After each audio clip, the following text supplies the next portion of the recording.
ನಮಸ್ಕಾರ ಎಲ್ರಿಗೂ, welcome back to my channel ಮನೆ ಮನೆ ಕೈ ರುಚಿ.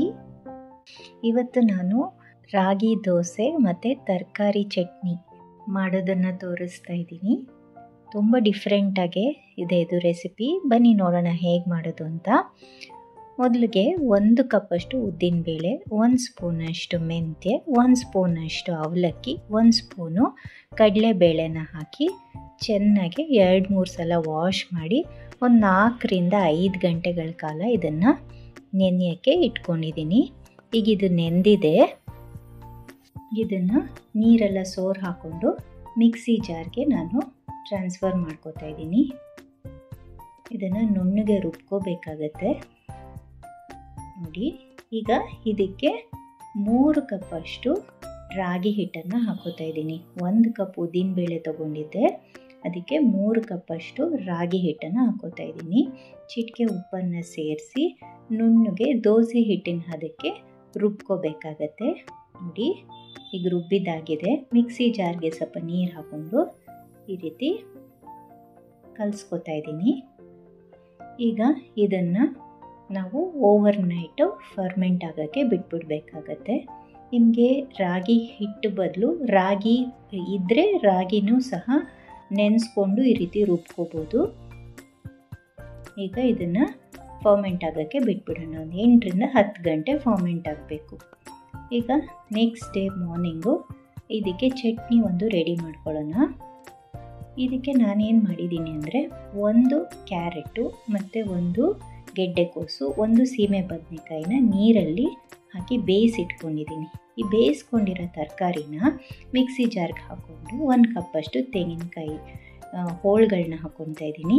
ಖಾರಕ್ಕೆ ಎಷ್ಟು ಬೇಕೋ ಅಷ್ಟು ಹಸಿಮೆಣಸಿನ್ಕಾಯಿ, ಸ್ವಲ್ಪ ಕೊತ್ತಂಬರಿ, 1/4 ಕಪ್ಪಷ್ಟು ಹುರ್ಗಡ್ಲೆ, ಸ್ವಲ್ಪ ಕರಿಬೇವಿನ ಸೊಪ್ಪು, 3ರಿಂದ 4 ಮೆಣಸು ಮತ್ತು 2 ಬೆಳ್ಳುಳ್ಳಿ ಇಲ್ಕನ್ನು ಹಾಕ್ಕೊಂಡು ಸ್ವಲ್ಪ ಉಪ್ಪನ್ನು ಹಾಕಿ ಮಾಮೂಲಿ ಚಟ್ನಿಗೆಲ್ಲ ಹೇಗೆ ರುಬ್ತೀವೋ ಆ ರೀತಿ ರುಬ್ಕೊಂಡಿದ್ದೀನಿ ನೋಡಿ.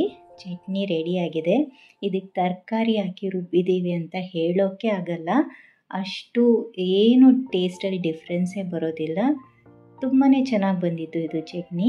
ಇದಕ್ಕೆ ಸಾಸಿವೆ ಮತ್ತು ಕರಿಬೇವಿನ ಸೊಪ್ಪು, ಉದ್ದಿನಬೇಳೆ ಮತ್ತು ಮೆಣಸಿನ್ಕಾಯಿ ಹಾಕಿ ಒಗ್ಗರಣೆ ಮಾಡಿಕೊಂಡು ಹಾಕೋತಾ ಇದ್ದೀನಿ.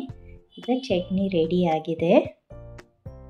ದೋಸೆ ಹಿಟ್ಟು ನೋಡಿ ಚೆನ್ನಾಗೆ ಫರ್ಮೆಂಟ್ ಆಗಿದೆ. ಇವಾಗ ನೋಡಿ ಇದು ಸ್ವಲ್ಪ ಗಟ್ಟಿಯಾಗಿದೆ ಅಂತ ಅನಿಸ್ತು, ಹಾಗಾಗಿ ನಾನು ಇನ್ನೊಂದು ಸ್ವಲ್ಪ ನೀರು ಹಾಕ್ಕೊಂಡು ಮಿಕ್ಸ್ ಮಾಡ್ಕೋತಾ ಇದ್ದೀನಿ. ಅಷ್ಟರಲ್ಲಿ ತವಾನು ಕಾಯಕ್ಕೆ ಇಟ್ಟಿದ್ದೆ. ಈ ರೀತಿ ಮಾಮೂಲಿ ದೋಸೆ ನಾವು ಹೆಂಗೆ ಹಾಕ್ತೀವೋ ಅದೇ ರೀತಿ 1-2 ಸೌಟಷ್ಟು ಹಾಕ್ಕೊಂಡು ಈ ರೀತಿ ಎಷ್ಟು ತೆಳ್ಳಗೆ ಹಾಕ್ತೀವೋ ಅಷ್ಟು ಚೆನ್ನಾಗೇ ಬರುತ್ತೆ ಇದು.